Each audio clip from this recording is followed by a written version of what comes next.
Assalamualaikum warahmatullahi wabarakatuh. Perkenalkan, nama saya Anggesa Putriana. Baiklah, saya akan menjawab soal dari UAS Politik Agraria. Yang pertama soalnya,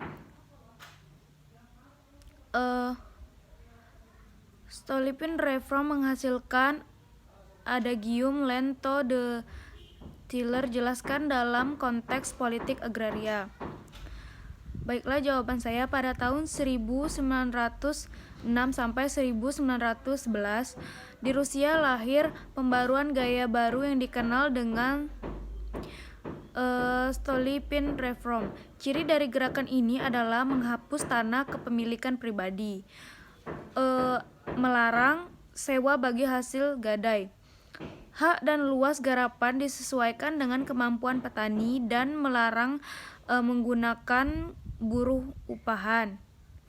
Lenin kemudian mencetuskan istilah land reform dan banyak diadopsi dan digunakan di negara komunis atau blok timur pada saat itu dengan adagium atau land to the tiller, gunanya untuk memikat hati rakyat dan petani yang menderita karena tekanan tuan tanah untuk kepentingan politik. Soal yang kedua, di era feodalisme di Indonesia, sistem penguasaan tanah dilakukan dengan sistem appanage.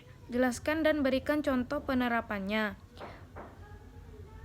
Jawab, sistem appanage adalah suatu bentuk penguasaan di mana penggunaan atas tanah itu dihadiahkan kepada para pejabat dengan syarat kewajiban membayar upeti kepada penguasa pusat dalam bentuk sebagian hasil bumi yang dikumpulkan dari para petani. Contoh penerapannya ialah A. Kedaulatan Kesunanan Surakarta dimulai sejak tahun 1755, yakni berarti sistem appanage di wilayah Kesunanan Surakarta dimulai juga pada tahun 1755. Appanage adalah tanah lunggu yang diberikan kepada nara praja atau abdi dalam maupun kepada para sentono dalam atau kerabat keluarga raja sebagai sumber penghasilan mereka.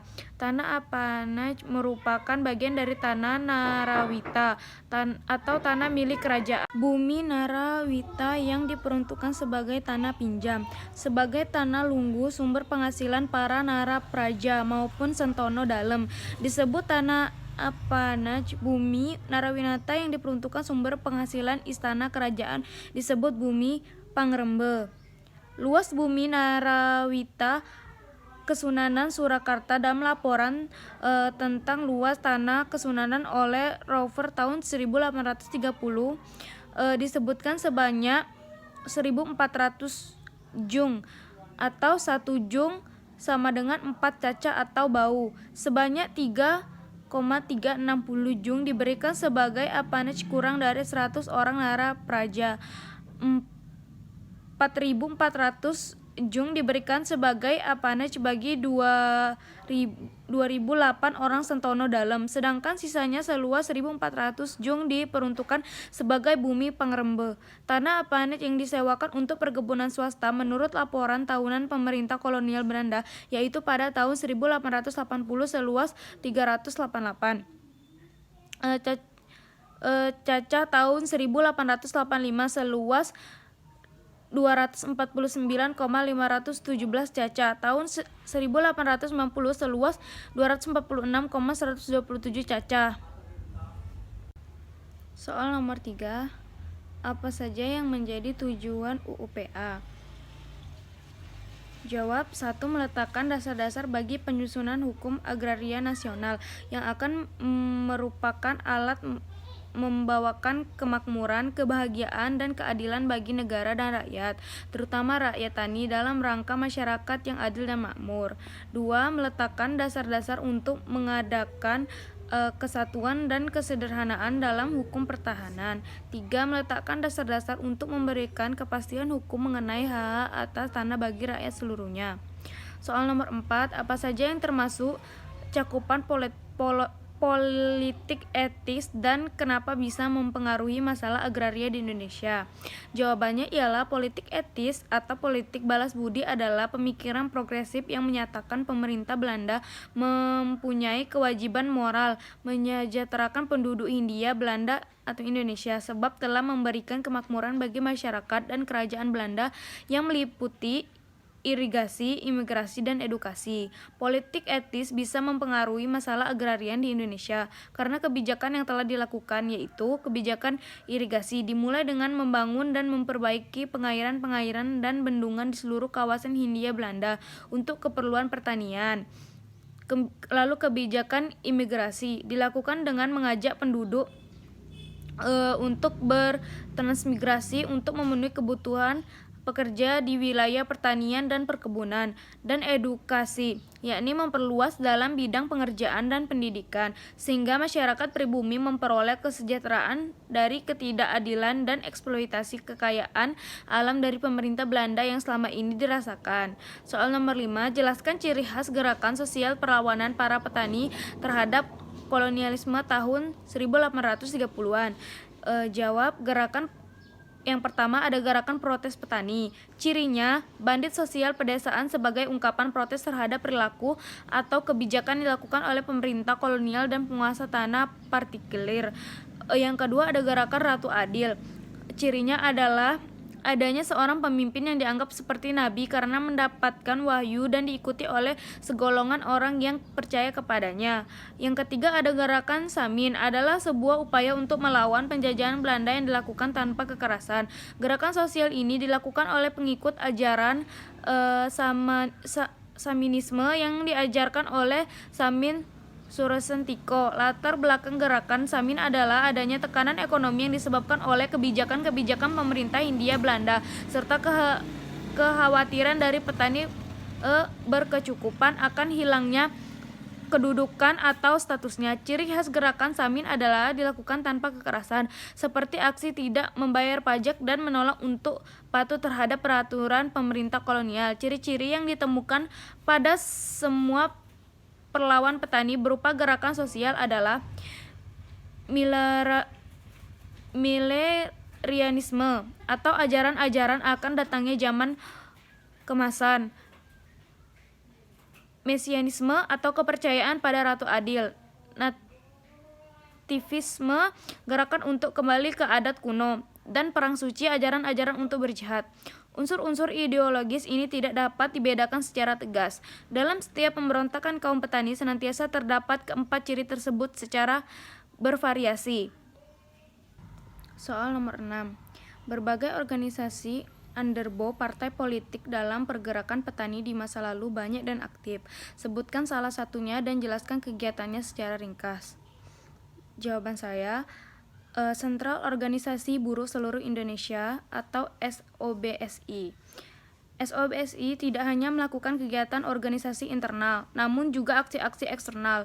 Bersama rakyat memperkuat persatuan nasional dan menyelesaikan tahap pertama revolusi Indonesia, yaitu mengkikis sisa-sisa kekuatan imperialis dan feodal. Pada setiap aksinya, SOBSI tetap mengutamakan kepentingan nasional tanpa mengorbankan kepentingan kaum buruh dan tanpa melepaskan kebebasan organisasi. Mereka melakukan propaganda pada aksi politik dan ekonomi, juga di bidang kebudayaan dan olahraga, contohnya pemboikotan film-film Amerika Serikat dan lain-lain. Soal 7, jelaskan yang menjadi penyebab pelaksanaan undang-undang pokok agraria sangat terhambat adalah. Jawaban saya, alasan umum menurut Margo L. Lyon dalam dasar-dasar konflik di daerah pedesaan Jawa adalah administrasi yang buruk, korupsi, dan oposisi di pihak tuan tanah, serta organisasi keagamaan. Karena pelaksanaan Landrom yang lambat, PKI dan BTI mengorganisir program-program gerakan petani untuk melaksanakan UUPA atau sebagai reaksi terhadap gerakan-gerakan provokatif atau hambatan dan dari tuan tanah atau pemilik perkebunan. Terjadilah yang dikenal dengan istilah aksi sepihak.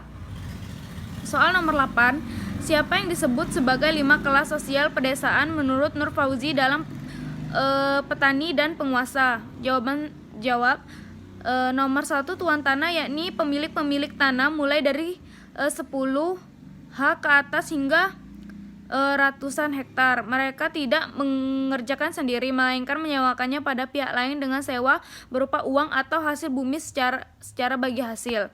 Yang kedua ada petani kaya, yakni orang yang memiliki tanah 5-10 hektar tetapi ikut mengerjakan tanah sendiri, tapi mereka lebih senang mengerjakan buruh tani daripada pihak lain dengan bagi hasil.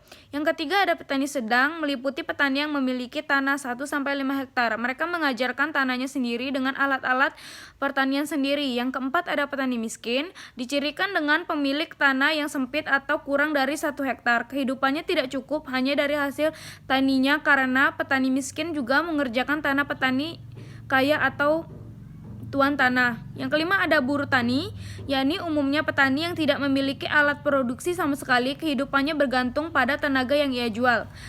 Soal nomor 9 ada penolakan terhadap UU PA 1960.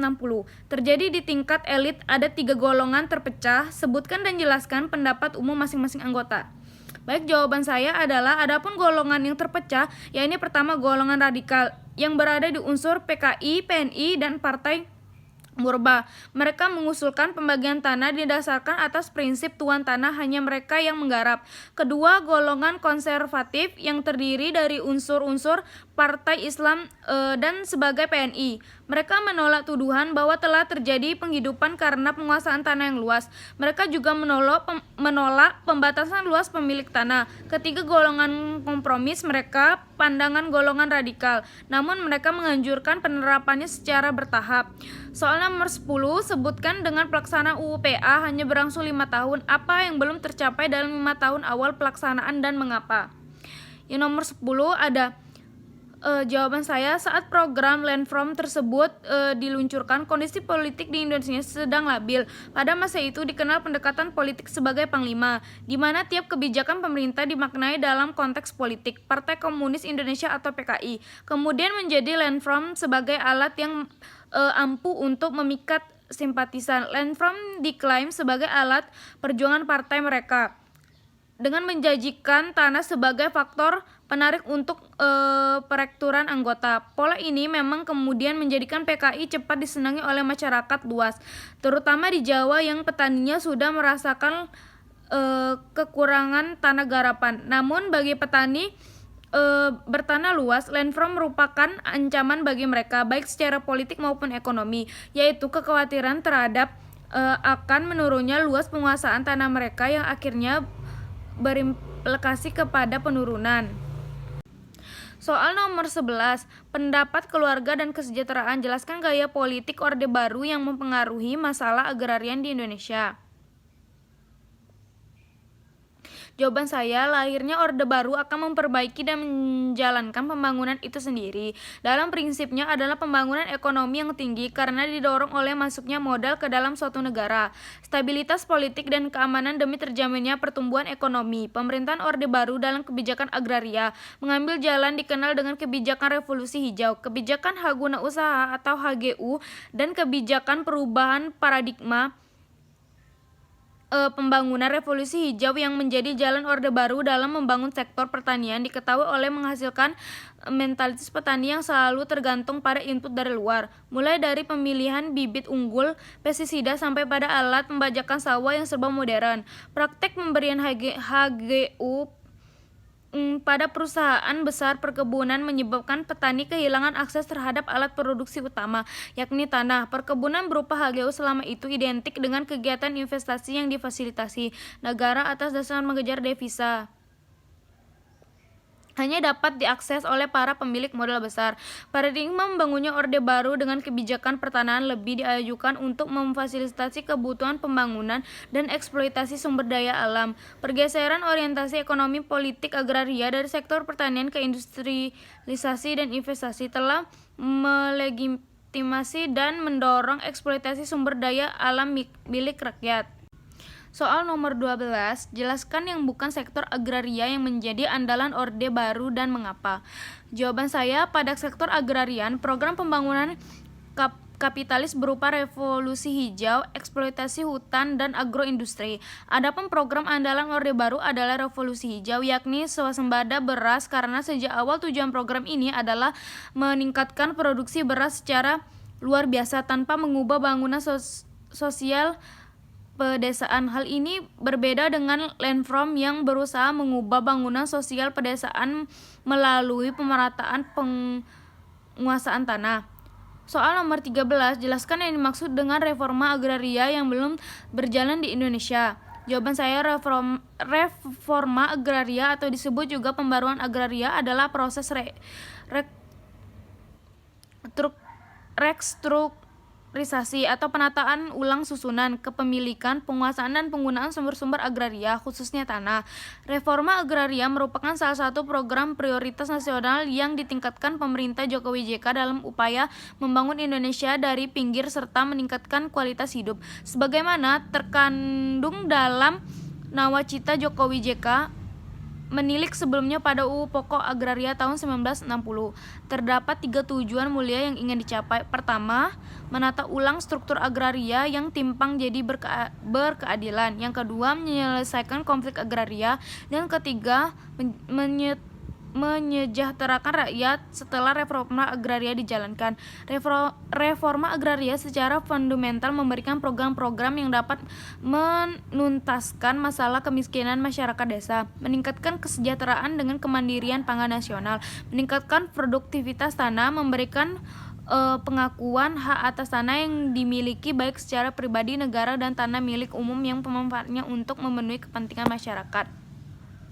Baiklah, itulah jawaban dari soal UAS yang saya jawab. Apabila ada kekurangan saya mohon maaf. Wabillahi taufiq wal hidayah. Wassalamualaikum warahmatullahi wabarakatuh.